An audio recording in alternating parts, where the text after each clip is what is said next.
Okay, let's start with a visual. It is Friday, March 14th, 2008, Right.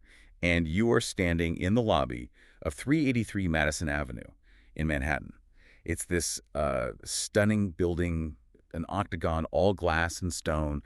It's designed to look like a cut diamond. A real monument. But the scene inside is, I mean, it's the total opposite of that. It looks like a funeral. Yeah, completely. Wow. You've got employees just flooding the elevators, and they're all carrying cardboard boxes. And these aren't work files. This is personal stuff. No. You know, pictures of their kids, gym clothes, the little potted plant from their desk. It is the visual language of a bank run. It's Yeah. a scene you usually, you associate it with those old, grainy, black and white photos from 1929. Men in hats lining up outside a bank that's just closed its doors. Exactly. But this was 2008. And these people weren't lining up for cash from a vault. They were watching their entire net worth, everything, just evaporate in real time on their Bloomberg terminals. And that is exactly where we have to start this deep dive, because the speed of this collapse is what makes it so unique and, frankly, just terrifying. The speed is everything. In January 2007, so just a year before this scene, Bear Stearns stock is trading at $172 a share. $172. It's the fifth largest investment bank in the entire United States. It's been around for 85 years. It survived the Great Depression, World War II, the dot-com bubble. I mean, this thing was a fortress. And it wasn't just surviving, it was, by all accounts, thriving. Fortune magazine had just named it the most admired securities firm. The most admired, which is just incredible irony. It's unbelievable. They were the envy of the street. They were known for being smarter, scrappier, grittier than anyone else out there. And yet, just about 1 year later, that $172 stock is being valued in a shotgun merger at $2. $2. Yeah. That is a 99% wipeout. For all intents and purposes, it is zero.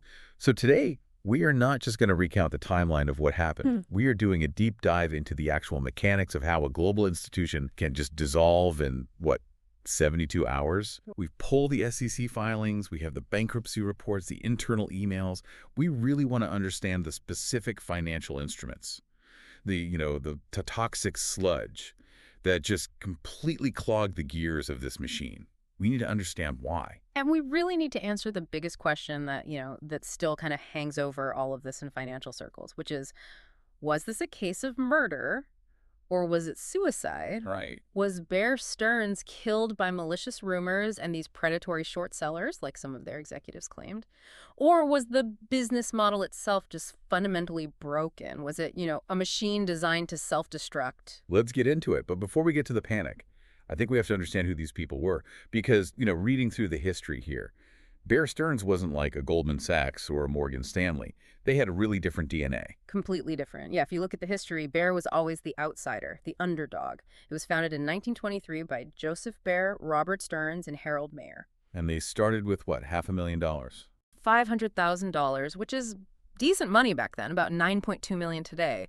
But they were not what you'd call a white shoe firm. They didn't rely on, Ivy League connections or family dynasties to get business. I saw this famous acronym in our notes associated with their hiring policy. Yeah. PSD. PSD, yes. Poor, smart, and a deep desire to get rich. Wow. That was the internal motto. They didn't care if you went to Harvard or Yale. In fact, a lot of the time they actually preferred it if you didn't. They wanted street fighters. They wanted people who were hungry, who had a chip on their shoulder. And that seems absolutely crucial to understanding 2008. If your entire culture is built on being the aggressive underdog, you're just naturally going to take risks that the gentlemen bankers down the street might avoid. They're always trying to prove something. Always. Exactly. And they were famous for the phrase, eating what they killed. It was this ruthless meritocracy. If you made money, you were a king. If you didn't, you were out the door. And this grit, this whole identity, it was forged in fire. I mean, a key data point here is the crash of 1929. Right. When the Great Depression hits, banks are just failing left and right. Unemployment is through the roof. But Bear Stearns, they famously did not lay off a single employee following that crash. Which has to create this mythos of invincibility. We are the survivors. The whole world can burn around us, and we will still be here, trading, making money. It breeds a very specific kind of arrogance, So fast forward to the 2000s, they are massive. They've got 15,500 employees. Offices in Beijing, Tokyo, London, Sao Paulo. a global behemoth. Right. But inside the walls of 383 Madison, they still operated with that same trader mentality. They were not looking at 5-year strategic plans. They were looking at the P&L at the end of the day. And looking at the breakdown of their business in the mid-2000s, it's pretty clear that the biggest driver of that daily P&L was housing. Securitization. Yeah. That was the engine, 100%. Okay, so we hear this word constantly. Securitization. It sounds so boring, so technical, like filing paperwork. But based on these sources, it effectively turned the entire global financial system into a casino. We really need to unpack this properly. I know Louis Ranieri, who was at Bear Stearns, was a pioneer here. What did they actually build? Okay, so historically, a mortgage was a simple relationship. You'd go to your local bank, think It's a Wonderful Life. You borrow money for a house, and you pay that specific bank back for the next 30 years. And the bank holds that risk. If you default, the bank is the one that loses money. Exactly, which is a huge constraint. It limits how many loans the bank can actually give out. Eventually, the vault is empty, and they have to wait for people to pay them back before they can lend out any more money. It's slow. It's very slow. And Ranieri and the team at Bear Stearns, they realized that was inefficient. They realized that if you take thousands of these individual mortgages, you bundle them all together into one giant pool, and then you slice that pool into pieces, you can sell those pieces to investors as bonds. And these are mortgage-backed securities, or MBS. So the local bank now sells the loan to Bear Stearns. They get their cash back immediately, and they can go lend it to the next guy. Right. And Bear Stearns packages it up and sells it to, say, a pension fund in Norway or an insurance company in Japan. The risk is transferred to the investor. In theory, it's brilliant. It lubricates the housing market, it spreads risk around the globe, it lowers interest rates for everyone. But then they added complexity. Then they created CDOs, collateralized debt obligations. The Frankenstein monster of finance. That's a good way to put it. Imagine taking the riskiest, junkiest slices of those mortgage bonds. So the loans to people with bad credit, no income verification, the so-called ninja loans. No income, no job, or assets. Right, and you bundle those together, then you repackage them, slice them up again, and you pay the rating agencies, Moody's, S&P, to stamp the top slice with a AAA rating. Because the underlying theory was, well, what are the odds that everyone defaults at the exact same time? Precisely. Diversification was supposed to be the magic shield. They truly believed that if you had a loan from Florida and a loan from California and a loan from Ohio, they couldn't possibly all go bad at once. It seems so obvious in hindsight. Well, yeah. And for a while, Bear Stearns was the absolute king of this. They weren't just packaging these loans. They were vertically integrated. They owned the mortgage originators who were lending the money in the first place. They owned the trading desk that packaged the loans into bonds. And they owned the hedge funds that bought the bonds at the other end. So they were cooking the meal, serving the meal, and eating the meal. Yes. And that is where the trap was set. Because by 2006 and early 2007, the housing market starts to cool off. Prices stop going up. Subprime borrowers start missing their payments. A prudent bank would look at this data and say, okay, the party's over. Let's reduce our inventory. Let's stop buying these toxic loans. Any prudent bank would. But Bear Stearns didn't stop. Why? I mean, was it just pure greed? Or did they genuinely believe their own hype that they were smarter than everyone else? I think it was a combination of greed and, the sunk cost fallacy. They had built this massive, massive infrastructure just to process mortgages. Turning it off would mean firing thousands of people and losing market share. So they doubled down. They doubled down. They actually increased their exposure. And this brings us to what might be the most terrifying number in our entire research stack, the leverage ratio. I saw this in the 2007 annual report, 35.6 to 1. It is a staggering, staggering number. Let's explain what that means for your wallet, because this is the mechanics of the disaster right here. Okay. Imagine you have $1 of your own money. That's your equity. You want to invest. So you go out and you borrow $35 from a lender. So I've got one of my dollars, 35 borrowed dollars. I'm controlling $36 in total. Right. And you take that combined $36 and you invest all of it in, let's say, housing bonds. Now, let's say the value of those bonds goes up by just 1%. You make 36 cents. On your original $1 investment, that is a 36% return. You look like an absolute genius. And this is how Bear Stearns was generating those massive returns on equity that investors just loved. It's like printing money. It is until it isn't. Yeah. Because the math works both ways. Cruelly so. Yes. If the value of those assets drops by just 3%, which is roughly $1 in this example, Yeah. your $1 of equity is gone. It's wiped out. You are at zero. You're bankrupt. A 3% move in the markets is nothing. That can happen in a week, sometimes in a single day. Exactly. And Bear Stearns was running this 35-to-1 leverage on assets that were illiquid. This is the level 3 asset problem we need to talk about. Okay. By the end of 2007, they had about $28 billion of these level 3 assets sitting on their books. So define level 3 for us. What does that mean? Well, accounting rules categorize assets by how easy they are to price. Level 1 is simple. It's a stock on the New York Stock Exchange. You know the price down to the penny every second. Right. Level 2 is something similar to other things that trade, so you can make a good estimate. But level 3, these are assets that trade so rarely there is no market price. You basically have to guess what they're worth using your own internal mathematical models. This is mark to model. Which critics at the time were calling mark to make believe. Right. Because there was no active market for these subprime CDOs. Nobody wanted to buy them anymore. Bear Stearns just used their own models to value them. They said, well, our model says this is worth 98 cents on the dollar. Meanwhile, if they had actually tried to sell it in the real world, the market might have only paid 40 cents, maybe less. So they're carrying $28 billion of this stuff, supported by a tiny, tiny sliver of their own money, and just pretending it was worth full price. Yes. And as long as they didn't have to sell it, they could keep up the charade. But then came the tremors. June 2007, the hedge funds. This feels like the first act of the tragedy. This is the canary in the coal mine. It was the warning shot that everyone, including them, just ignored. Bear Stearns managed these two really high-profile hedge funds, the high-grade structured credit fund and the high-grade structured credit-enhanced leveraged fund. Even the name sounds dangerous. Enhanced leverage. Yeah. It just sounds like we take your money and we risk it twice as fast. That's essentially what it was. And these funds were just stuffed to the gills with those toxic CDOs we were talking about. In June 2007, as subprime borrowers started defaulting in greater numbers, the value of the assets inside those funds just plummeted. And the lenders' banks like Merrill Lynch, who had lent money to these funds, they got nervous. They issued a margin call. Okay, explain a margin call in this context. What are they asking for? The lender is basically saying, hey, the collateral you gave us, those mortgage bonds, it's dropping in value. You need to give us more cash right now to cover the loan, or we are going to seize your bonds and sell them ourselves. And Bear Stearns funds didn't have the cash. The funds didn't, no. So Merrill Lynch seized the collateral, $850 million worth of bonds, and they tried to auction them off to get their money back. And this is the moment. This is when the mark-to-make-believe fantasy ends. This is it, correct. Because when Merrill tried to auction off that $850 million, they hit a wall. Nobody showed up. No one wanted to buy it. Wow. They only managed to sell about $100 million worth, and even that was at deep, deep discounts. And suddenly, the curtain was pulled back. The entire world could now see that these so-called AAA assets were essentially toxic waste. And Bear Stearns, the parent company, had to step in and bail out their own funds, right?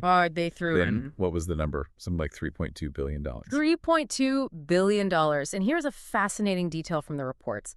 Originally, Bear Stearns had only invested $25 million of their own money in these funds. So they had very little skin in the game. Almost none. But when the collapse started, they threw $3.2 billion of the firm's capital right into this black hole. So why?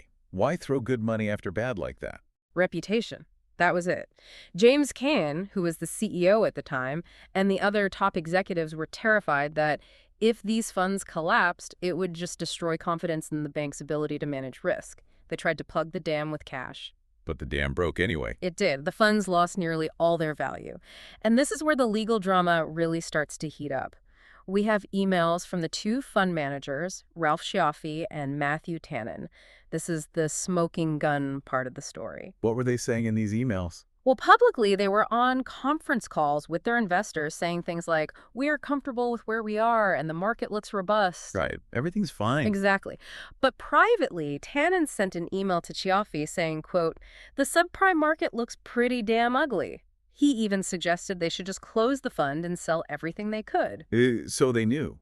They were telling investors to hang on and stay calm while they were privately panicking. It certainly looked that way to prosecutors. They were arrested in June of 2008 and charged with fraud. Now, to be fair to the legal record, we have to note they were found not guilty in criminal court. Okay. The burden of proof for criminal fraud is incredibly high. You have to prove intent to deceive beyond a reasonable doubt. And the jury decided the prosecution just didn't meet that bar. But the civil suits and the reputational damage, that was fatal. So that's the summer of 2007. The hedge funds implode. Profits at the main bank plunge by 61%. Standard & Poor's downgrades their credit rating for the first time in 83 years. But they stagger on. They survive the fall. They survive the winter. Why didn't they just fold right then and there? Because the main bank was still, on paper, profitable, or it appeared to be. They had other businesses, clearing services, wealth management. They honestly thought they could ride it out. They thought the housing market would bounce back. A huge miscalculation. A fatal one. Because they were bleeding from a wound they couldn't see, or maybe chose to ignore the repo market. Okay, we need to stop and explain the repo market, because every time I read about the 2008 crisis, this comes up as the mechanism of death for these firms. But most people have no idea what it is. Right. It stands for repurchase agreement, and it is the absolute plumbing of Wall Street. It's how investment banks fund their daily lives. You have to remember, Bear Stearns didn't have customer deposits like a Bank of America. They didn't have savings accounts to lend out. So to fund their daily operations, to pay the electric bill, to fund trades, to pay salaries, they borrowed massive amounts of money overnight. Every single night. Every single night. They would take their assets, those mortgage bonds, and pledge them as collateral to another bank or a big money market fund. They'd say, here's $100 million in bonds. Lend me $98 million in cash until tomorrow morning. I'll buy the bonds back from you tomorrow for a slightly higher price. So it's basically a high finance pawn shop. You pawn your watch every evening to buy dinner, and then you buy it back in the morning when your paycheck clears. It's the perfect analogy, and it works beautifully as long as the pawn shop owner trusts that your watch is real. Right. But in March 2008, the pawn shop owners, the lenders in the repo market, they looked at Bear Stearns' collateral, those mortgage bonds, and they said, you know what? We don't want this anymore. This watch looks fake. Or, we don't know what this watch is worth, but we know for sure we don't want to be holding it if you go bust tomorrow morning. It became a crisis of confidence, not just a crisis of capital. And this leads us directly to the week of panic, March 10th, 2008. Monday, Bear Stearns has a liquidity pool of $18.1 billion. That is their cash on hand to operate. $18 billion. I mean, that seems it's a lot of money. It's a fortune. Most companies couldn't dream of having that much cash. It wasn't nearly enough. On that Monday, rumors start circulating that Bear is having trouble processing trades. By Tuesday, major clients start pulling their money out. By Wednesday, the repo lenders stop rolling over the loans. They're demanding their cash back. And when you're leveraged 35-1, you can't pay everyone back at once. There's no way. You can't. It's a classic bank run. But instead of people standing in a line on the sidewalk, it's all electronic. Billions of dollars leaving in seconds. By Thursday, March 13th, that $18.1 billion cushion had dropped to just $2 billion. They burned through $16 billion in 3 days. It just evaporated. Their CEO at the time, Alan Schwartz, he even went on CNBC on Wednesday to try and calm the markets down. He said, our balance sheet has not changed. We have plenty of liquidity. Famous last words. It actually made things worse. It signaled to the entire market that they were desperate enough to have to go on TV. It's like, a pilot coming on the intercom and screaming, everything is fine. You immediately assume the engines are on fire. Exactly. So it's Thursday night. They have $2 billion left. They probably can't even open for business on Friday. What happens next? This is the call. They make the call that no bank ever wants to make. They call the Federal Reserve. They call Timothy Geithner at the New York Fed and basically say, we're done. Unless you help us, we are filing for bankruptcy tomorrow morning when the market opens. Now, traditionally, the Fed lends to commercial banks, right? Banks that take deposits from regular people. Bear Stearns is an investment bank. The Fed isn't supposed to bail them out. That's right.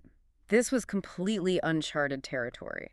But Ben Bernanke, who was the Fed chair, and Tim Geithner, they were terrified of contagion. The domino effect. Absolutely. Ugh. If Bear Stearns collapsed, they owed money to everyone. JPMorgan, Citi, Goldman, they were all counterparties on trillions of dollars of derivatives. If Bear didn't pay them, they might fail too. And that could take down the whole global economy. So the Fed tries a Band-Aid first. Right. On Friday morning, March 14th, they announce a secured loan facility. JPMorgan will funnel money from the Fed to Bear Stearns for 28 days. It was just supposed to buy them some time. Okay, 28 days to find a buyer or fix the books. That sounds reasonable. It lasted for about 12 hours. The market saw the loan and panicked even harder. The stock crashed by 47% that day alone. Customers fled. By Friday night, the Fed realized the loan wasn't working. It wasn't enough. So they changed the plan. Drastically. They called Bear Stearns and said, the 28-day deal is off. You have until Sunday night to sell this company. If you do not have a signed deal by the time the Asian markets open on Sunday night, you are filing for bankruptcy Monday morning. Talk about a high-pressure deadline. You have 48 hours to sell a company that was worth $20 billion a year ago, or it just dies. And there was really only one serious buyer at the table, JPMorgan Chase. Enter Jamie Dimon. Yes, and Jamie Dimon is a shark. He smells blood in the water, and he knows he holds all the cards. Bear Stearns has zero leverage in this negotiation. None. But Dimon also had a problem. He had his team look at Bear's books over the weekend. I mean, they pulled a complete all-nighter, and they saw all that toxic waste, those subprime assets. And he said, I'll buy the company, but I am not taking that garbage. So who takes the garbage? You do. I do. The American taxpayer. And this is where the Maiden Lane deal comes in. Yes. The Federal Reserve Bank of New York created what's called a special purpose vehicle, basically a shell company, and they called it Maiden Lane LLC. Named after the street next to the Fed building in Manhattan. That's the one. So how did it work? What was the structure? The Fed lent this new company, Maiden Lane, $29 billion. Maiden Lane then used that money to buy $30 billion of Bear Stearns' worst, most toxic, unsellable assets. So the bad loans get moved over into a government-funded trash can. Essentially, yes. JPMorgan put in a $1 billion subordinated loan, which just means that if the assets lost value, JPMorgan would lose its $1 billion first. But after that first billion, any and all losses were on the Fed. This was the only way Dimon would agree to buy the rest of the firm. So the deal is JPMorgan takes the good stuff, the shiny headquarters building, the client list, the technology, and the Fed takes the bad stuff. Now the price. This is the insult added to the injury. Bear Stearns executives, they were still hoping for maybe $20 a share, maybe $15. They knew they were in trouble, but they thought there was still some value there. And on Sunday afternoon, Jamie Dimon puts his offer on the table. $2. $2 per share. $2. I mean, why? Why humiliate them like that? $2 is basically zero. It's a rounding error. Well, it wasn't just humiliation, it was also protection. Dimon was worried his own shareholders would revolt if he paid too much for a failing bank. He wanted a price that was so low, so essentially zero, that he could go to them and say, look, even if everything goes wrong, we basically paid nothing for it. It valued the entire company at, what, $236 million? Something like that, which was less than the value of their headquarters building alone. The building was worth over $1 billion. Yeah. They were buying the company for less than the value of the real estate it sat in. Exactly. Just imagine being an employee at that moment. You've worked there for 20 years. Your entire 401k is in Bear Stearns stock. You thought you were a millionaire on paper, and now you can't even buy a used car with your retirement savings. It was total devastation. Employees owned about 30% of the company. They were just wiped out. James Kane, the former CEO, lost hundreds of millions. Joseph Lewis, a billionaire investor, lost over $1 billion personally. So there must have been a revolt from the shareholders. There was, a huge one. Class action suits were filed almost immediately. The employees were all threatening to vote no on the merger. And you have to remember, a merger needs shareholder approval. And at $2 a share, the shareholders were saying, forget it, let it go bankrupt. We'd rather see it burn than give it to Jamie Dimon for $2. So they had to go back to the negotiating table, but for a very, very weird reason. It turns out, in the absolute mad rush to write the contract on that Sunday night, I mean, you have to picture lawyers working on zero sleep, eating cold pizza at 3 a.m.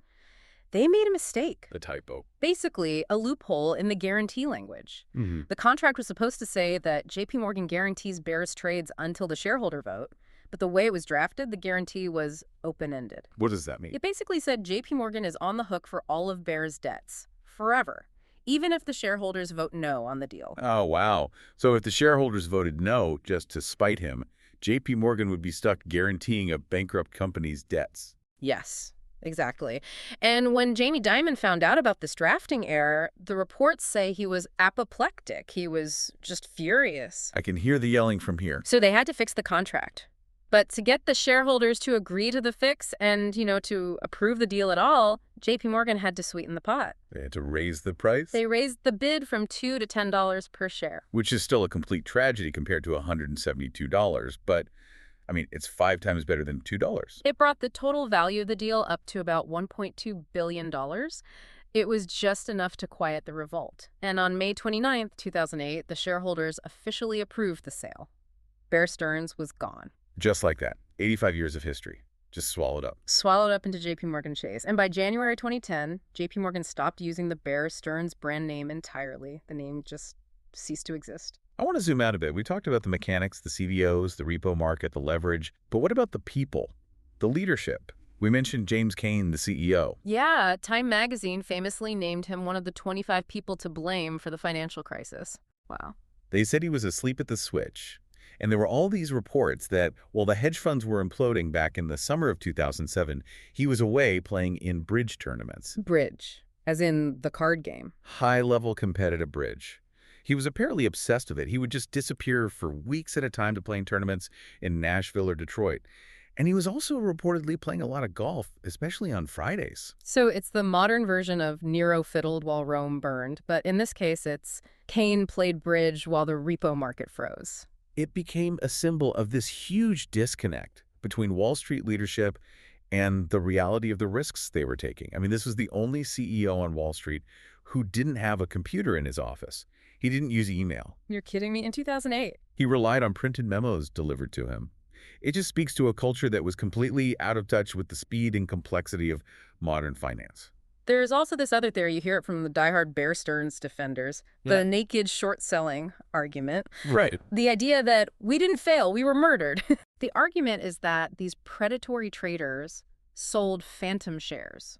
So shares that they didn't actually own or borrow, to artificially drive the price down and force the collapse. Matt Taibbi wrote a really famous piece on this in Rolling Stone, arguing that naked short selling played a major role. So is there any evidence for that? It's highly controversial. The SEC looked into it. A major academic study by the University of Oklahoma looked at the trading data for both Bear Stearns and Lehman Brothers, and they found, quote, no evidence that the stock price declines were caused by naked short selling. So what was their conclusion? Their conclusion was that the price dropped because the company was fundamentally broken, not because of some secret market manipulation. It's always easier to blame a villain in the shadows than to admit you leveraged your entire company 35-1 on bad mortgages. Exactly. The short sellers were the vulture circling the dying animal, but they didn't kill it. The animal died of gluttony and a flawed business model. You simply cannot be leveraged 35-1 on illiquid assets and survive a downturn. It is simple math. So looking back on all this, was Bear Stearns sort of the sacrificial lamb? In a way, yeah. The Fed thought that by facilitating the sale, by sort of engineering this rescue, they had solved the problem. They thought, okay, we prevented a chaotic collapse. The market will calm down now. But it didn't calm down at all. No. It actually set a very dangerous precedent. It taught the market that the government might intervene in a crisis, but that shareholders would get completely wiped out. It also showed the Fed stretching its powers to the absolute limit. It did. Paul Volcker, the former Fed chair, was very, very critical of the deal. What did Volcker say about it? He said the Fed took actions that extended to the very edge of its lawful and implied powers. The Federal Reserve is supposed to manage inflation and employment for the whole country, not buy toxic mortgage bonds from one specific investment bank using a shell company it just created. It really crossed a line. And crucially, the Bear Stearns bailout set the stage for the Lehman Brothers crisis later that same year, because everyone in the market assumed the Fed would save Lehman too. And then, when they didn't save Lehman, the panic was 10 times worse. But you know what? That is a story for another deep dive. It certainly is. So, as we wrap this up, let's just summarize the tragedy here. You have a firm founded in 1923. It survives the Great Depression. It builds this incredible reputation as a savvy, gritty survivor. And then, completely seduced by the easy, almost unbelievable profits of the housing bubble, they bet the farm. They just bet the entire firm. They ignored every single warning sign in 2007. They thought they could hold on until the market turned back in their favor. But confidence is fragile. And once the rumors started, the liquidity just vanished. From $172 a share to a $10 buyout, and 15,500 people left wondering what happened to their careers and their life savings. Employees lost about $5 billion in personal wealth. That is the real human cost of that 35-1 leverage ratio. It really makes you think about the whole concept of value in the modern financial system. That is the provocative thought I think we should leave listeners with. We think of money as something solid, right? A dollar is a dollar, a building is a building. But Bear Stearns proved that in modern finance, value is really just confidence. It's a confidence trick. It is, literally. Bear Stearns had the exact same assets on its books on Monday as it did on Thursday. The buildings were still there, the trading contracts were still there. But because the belief in their ability to pay their bills evaporated, the value evaporated right along with it. If people stop believing you can pay your bills, you are bankrupt, no matter what your spreadsheet says. Precisely. The entire system relies on faith.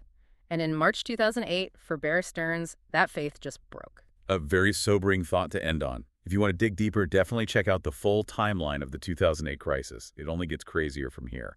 But for now, that is the story of the fall of Bear Stearns. Thanks for taking the deep dive with us. Thank you. Keep asking questions. See you next time.